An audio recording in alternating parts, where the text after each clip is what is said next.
penyokong dia yang macam dia tak nak terima dengan keputusan ataupun yang kita cakap berdasarkan fakta undang-undang. Sebagai seorang pemain, jangan buat satu orang kata apa tu, buat keputusan sendiri dengan ingin memukul ke, dengan mengejar pengadil tersebut, tak perlu. Okay, first of all, boleh Nasib ceritakan sikit background Nasib, adakah Nasib seorang ref dan macam mana boleh berminat nak jadi seorang referee? Okay, Assalamualaikum. Nama saya Nasib bin Ali. Saya tahun ni berumur 31 tahun. Saya ada membuat online business. Dalam masa yang sama, saya juga seorang referee. Okay, macam mana saya berminat untuk menjadi pengadil ni? Okay, saya ni memang kita ada football punya passion tau. So kita start dengan bermain bola. Dan sampai satu masa tu kita dah sampai tahu kita punya level tu untuk main bola tu, untuk pergi lebih jauh tu dah macam kita tahu kita punya level dah tak boleh dah nak untuk wakil JDT ke apa, dah tak boleh kan. So masa tu saya dah buat keputusan untuk apa bidang lain dalam bola sepak yang boleh kita pergi untuk pergi lebih jauh. Masa tu ada dua option, sama ada jadi coach ataupun referee. Dan masa tu Nasib buat referee sebab apa? Untuk coach ni bila kita dah berumur 40, 50 pun boleh. Dan untuk referee ni kena waktu yang masih dalam keadaan fit kan, sebab kita nak kena berlari apa semua kan. So since then Nasib buat keputusan untuk menjadi seorang pengadil lah dalam bidang bola sepak ni. Jadi start umur berapa Nasib buat keputusan untuk jadi seorang pengadil? Okay, Nasib buat keputusan lepas daripada Nasib habis study. Habis study, masa tu dah balik kita punya hometown. Kita dah masa tu dah berumur 26.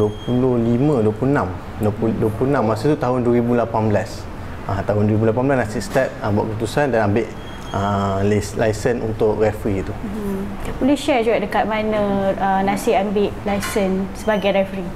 Okey, untuk ambil lesen sebagai seorang referee ni kita kena berhubung dengan Persatuan Pengadil negeri masing-masing. Okey, so bila kita dah berhubung, barulah kita akan pergi kepada kursus dia dan mengambil exam tersebut. Untuk kebiasaannya, untuk sekarang ni memang pengadil dia akan ambil bawah 30 tahun lah. Sebab apa? Untuk yang atas 30 tahun ni kebiasaannya dia dah tak berapa fit kan. So siapa-siapa yang berminat untuk jadi pengadil boleh berhubung dengan Persatuan Pengadil negeri masing-masing dan boleh untuk mengambil exam pengadil tersebut. Okey, seperti kita tahu jugalah, Nasib merupakan seorang TikTok famous. Dekat akaun TikTok ada 324,000 followers. Lepas tu, boleh cerita sedikit macam mana terfikir pula nak join TikTok and create content? Okey, masa tu start tahun 2021. Masa tu time PKP dan masa tu juga tengah berlangsungnya Euro. Masa tu Euro tengah berlangsung dan ada satu isu perlawanan Belgium. Perlawanan Belgium di mana ada satu gol Lukaku tu yang orang ramai confused, adakah offside ataupun tak. Jadi kita pun tengah scroll tengok banyak isu masa tu. Isu ada bergaduh, ada kita macam ni benda memang tak, kita tahu sebagai seorang referee kita tahu yang ni tak offside sebab ada dia punya aspek dan penilaian yang kita tahu kan. So since then Nasib buat keputusan, bukan buat keputusan lah, masa Nasib just share satu video kenapa dia tak offside apa semua. Dan bila dia mendapat sambutan yang agak luar biasa, since then tu Nasib buat keputusan untuk memberi knowledge kepada orang ramai, terutama di platform TikTok, untuk mengajar tentang asas undang-undang bola sepak. Jadi selama Nasib jadi TikTok famous ni, ada tak cabaran yang dihadapi semasa jadi TikTok?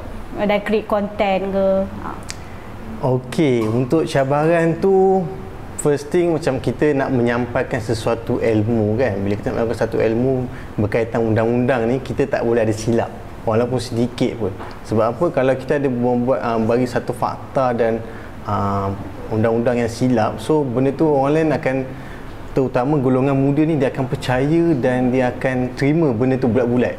So Nasib kena berhati. Kadang-kadang bila nak buat satu konten pasal ada isu tu, Nasib memerlukan masa dan memerlukan masa untuk betul-betul jalan cerita kita nak sampaikan dia tu sebaik yang mungkin. Sebab yang golongan tengok TikTok ni bukannya semua yang memang pemain bola ataupun yang faham bola. Ada yang budak-budak, ada orang tua, ada yang sekadar penyokong, ada yang memang dah tahu basic kan. So Itu antara cabaran terbesar lah dalam untuk menyampaikan ilmu undang-undang bola sepak ni.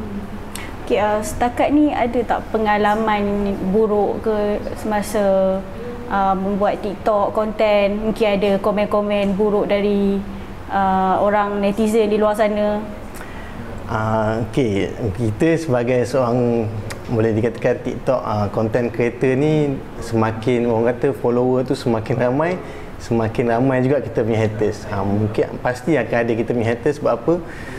Bila kita bercerita tentang isu undang-undang ni dan nasihat di isu contoh Liga Super, contoh di antara perlawanan Selangor menentang dengan pasukan Kedah, dan bila Nasib menerangkan isu undang-undang tu dan kita cerita berdasarkan undang-undang, jadi bila kita punya keputusan tu dah berpihak kepada pasukan, salah satu pasukan, contoh pasukan Selangor, kepada pasukan lawan, pasukan Kedah tu dia akan penyokong dia yang macam dia tak nak terima dengan keputusan ataupun yang kita bercakap berdasarkan fakta undang-undang tu. So itu sedikit sebanyak yang akan mempengaruhi lah dia orang punya emosi dan dia orang akan komen dengan sesuka hati macam tu.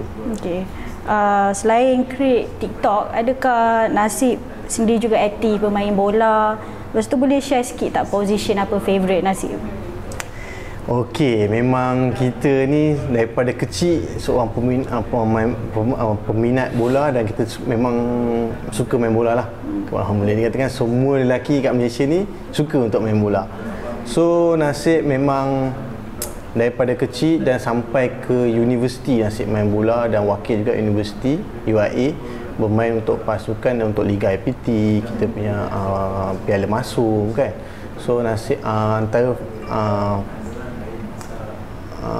position kegemaran Nasib adalah defender lah, centre back. Itu kira kita punya position yang memang selalu kita main kat position tu. Okey, Nasib juga memang seorang referee. Okay. Jadi apa pendapat Nasib tentang penggunaan VAR dalam industri bola sepak kita? Adakah sistem ni boleh improve permainan dari segi mutu keadilan? Okey, bila kita cerita pasal VAR ni, kita kena tahu yang apa itu VAR dan kenapa dia diaplikasikan. Okey, VAR ni adalah video assistant referee yang digunakan untuk membantu pengadil dalam membuat keputusan, satu keputusan dengan lebih tepat dan lebih teliti.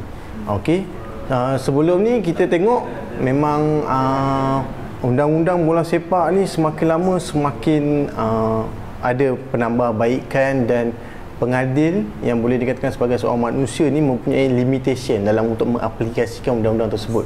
Dan dengan adanya VAR ni dapat membantu pengadil dalam membuat keputusan dengan boleh dikatakan 90% dengan lebih baik. Ada juga dia punya kekurangan dia, tapi boleh dikatakan membantu 90% lah dalam pengadil dan membuat keputusan dengan lebih baik. Okay, kita juga tahulah VAR ada pro and cons. Tu cons dia mungkin melambatkan game dan memakan kos yang tinggi. So macam mana tu?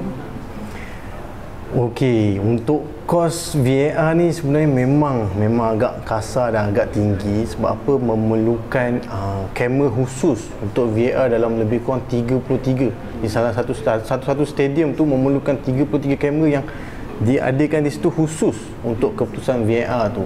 Dan bukan itu saja, kita juga memerlukan satu bilik video room tu untuk ada pengadil tambahan yang untuk menilai video-video tersebut. So benda tu memang memakan kos yang agak tinggi dan bukan mudah untuk sesebuah liga tu untuk nak adakan VAR. So tetapi nak tak nak Malaysia perlu untuk adakan VAR ni untuk kita seiring dengan permainan bola sepak yang semakin moden dan liga-liga luar yang semua dah pakai VAR, World Cup dah pakai kan. So untuk kita Malaysia, Liga Malaysia menambah lebih baik dan lebih maju, kita perlu adanya VAR ni. Dari segi makan masa tu memang kita pun tahu untuk buat satu keputusan yang lebih baik memang kita perlukan masa untuk penilaian yang lebih detail. Tetapi untuk sekarang punya penggunaan VAR ni kita tak perlu risau. Sebab apa? Ada pengadil di dalam bilik video tu yang akan menilai keadaan tu dalam satu masa. Bila ada sesuatu insiden yang boleh dikatakan untuk pengadil ubah keputusan, baru dia akan berhubung dengan pengadil yang sedang beraksi di bawah sana untuk pergi cek kepada video VAR tu. So tak perlu risau lah. Okay, kadang-kadang kita tahu benda boleh berlaku kan. Macam mana kalau pengadil secara tak sengaja score gol, lepas tu tak tahulah perkara ni pernah berlaku atau tak, tapi kalau terjadi, apakah tindakan yang akan diambil? Okey, kalau nak kata pengadil terskor ni, dulu memang ada insiden bola terkena pengadil dan pengadil skor gol tu lah. Tetapi kita dari zaman ke zaman, masa ke masa tu akan ada penambahbaikan dalam undang-undang. So sekarang kalau kita tengok, sekiranya bola terkena pengadil dan bola tu contoh pergi skor ke gol, memang gol tersebut tidak akan disahkan. Sebab apa? Undang-undang sekarang mengatakan apabila bola terkena pengadil, permainan akan diberhentikan dan akan dimulakan semula dengan jatuhan bola. So untuk insiden terskor gol daripada pengadil tu dah tak mungkin berlaku lagi. Jadi Nasib boleh share sikit tak, ada mungkin beberapa benda yang ramai tak tahu di luar sana mengenai pengadilan? Macam contoh sebagai referee kan, ada benda yang banyak orang luar sana tak tahu. Mungkin ada benda tak yang boleh share yang fun facts lah. Orang ni kata macam kena bahagian sini hand. Sebenarnya mungkin tak hand. Orang tak tahu kat luar sana. Okey, untuk berkaitan pengadil ni, apa yang ramai yang dia tak faham dan tak jelas. Sebab apa? Undang-undang bola sepak ni semakin tahun ke tahun dia ada penambahbaikan dan dia ada perubahan. Contoh mungkin kita dah belajar tahun ni, oh macam ni offside, tiba-tiba tahun depan asal macam ni dah tak offside pula. Sebab apa? Setiap tahun ada penambahbaikan daripada pihak, contoh daripada FIFA ke ataupun IFAB. Dia akan membuat satu penambahbaikan untuk permainan bola sepak ni lebih meriah, lebih menarik, lebih selamat dan lebih adil. So benda ni ramai tak faham dan diorang macam contoh kebanyakannya ada dia kata, pakcik saya ni dia seorang pengadil, dia kata yang ni memang offside ni. Tapi yang itu mungkin undang-undang yang 10 tahun lepas. Okey, so undang-undang ni kami sebagai pengadil pun perlu setiap tahun untuk update undang-undang yang terbaru tu. So sebab tu kita sebagai pemain bola sepak amat penting untuk mengambil tahu undang-undang bola sepak untuk menjadikan dia bermain bola sepak dengan lebih baik. Okey, dalam bidang pengadilan ni selain Nasib, nama Ref Botak pun tidak asing juga kan. Jadi apa pendapat Nasib sebagai rakan dalam bidang yang sama? Okey, kalau kita sebut sebagai seorang pengadil ni, kita kena tahu yang semua pengadil ni dia belajar undang-undang yang sama. Undang-undang yang bola sepak ni semua undang-undang yang standard, sama sampai ke level FIFA ke mana, semua kami sebagai pengadil Malaysia pun mengalami kursus yang sama. Tapi kita kena tahu yang pengadilnya juga adalah seorang manusia, yang mana bila seorang manusia ni dia semua mempunyai latar belakang yang berbeza, semua mempunyai penilaian berbeza, fitness yang berbeza. Jadi apabila adanya perbezaan penilaian tu, kemungkinan akan ada risiko untuk keputusan yang berbeza tau. Jadi untuk insiden, untuk keadaan ini memang sebagai seorang penyokong, sebagai seorang pemain bola, ada certain pemain bola ni dia dah faham, ada pengadil ni juga akan membuat kesilapan. Tetapi sekiranya kesilapan yang dilakukan oleh pengadil itu adalah kesilapan yang boleh dikatakan yang agak besar apa, jangan risau. Sebab apa? Akan ada penilai pengadil yang akan menilai prestasi setiap pengadil yang beraksi untuk setiap perlawanan. Jadi sekiranya ada orang kata apa tu, penilaian prestasi yang agak rendah ke apa, so pengadil tersebut akan dikenakan adalah mungkin digantung, mungkin ataupun diturunkan liga ataupun sebagainya seperti itu. Sebab tu bukan semua pengadil akan dipilih untuk pergi ke World Cup. Yang mana menunjukkan prestasi yang baik juga sahaja akan dipilih untuk pergi ke pertandingan yang lebih tinggi. Jadi dengan itu, sebab tu sebagai seorang pemain dan sebagai seorang pemain, dia kena tahu yang jangan nak ambil satu tindakan ataupun action yang sebagai seorang pemain jangan buat satu orang kata apa tu, buat keputusan sendiri dengan ingin memukul ke, dengan mengejar pengadil tersebut. Tak perlu. Sebab apa? Bila dia buat tu akan ada consequences kepada dia, yang mungkin dia akan digantung daripada bermain, yang mungkin dia akan mungkin dah jadi kes polis kan. So setiap pemain perlu berhati-hati dan perlu ada emosi dan orang kata apa tu, kekuatan mental yang kuat untuk bermain bola dalam zaman sekarang ni. Okey. Dekat TikTok Nasib juga kita ada tunjuk stadium tour kan? Ada. Okey. Jadi setakat ni stadium mana yang menjadi pilihan Nasib, dan mungkin lepas ni ada plan nak pergi stadium mana lagi kat dalam Malaysia ni? Okey, kalau cerita pasal stadium tour ni, dah banyak juga stadium yang Nasib dah pergi. Boleh dikatakan semestinya rasa semua pun dah tahu antara stadium yang terbaik adalah stadium JDT lah. Stadium Sultan Ibrahim yang boleh dikatakan world class. Hari tu pun kita ada pergi stadium Singapore, stadium Thailand. Boleh dikatakan antara dua stadium terbaik, stadium JDT dan juga stadium Singapore. Untuk next plan stadium dekat Malaysia ni, Nasib plan untuk pergi ke stadium Kedah, Darul Aman dan juga stadium Sabah, stadium Likas. Tu next target lah untuk pergi next stadium. Okay, jadi mungkin Nasib pernah pergi ke stadium di luar negara seperti EPL punya stadium? EPL belum lagi. EPL belum lagi lah. Setakat ni kita dapat pergi ke ASEAN dulu. Sebelum ada pergi Cambodia, itu ada pergi Thailand, Singapore. Mungkin next kita punya target mungkin stadium Vietnam dan juga stadium Indonesia, stadium Gelora Bung Karno. Boleh komen tak apa lagi penambahbaikan yang perlu dibuat dekat stadium di Malaysia ni? Kalau cerita penambahbaikan stadium, yang paling penting adalah padang. Padang adalah yang paling penting. Diharapkan semua pasukan dan stadium kat Malaysia ni jaga kualiti padang masing-masing, dan semestinya apa yang boleh memberikan keselesaan kepada penyokong yang hadir. Jadi so far kalau siapa yang dah pernah pergi stadium JDT tu mungkin akan merasakan suasana tu. So stadium-stadium lain mungkin boleh ambil contoh stadium JDT lah, untuk kita sama-sama bagi satu standard kepada pasukan-pasukan yang bersaing di Liga Malaysia kita. Okey, sebagai orang Johor sendiri, adakah Nasib peminat JDT? Dan apa komen Nasib mengenai apa yang berlaku, apa yang perlu kelab lain contohi dari JDT?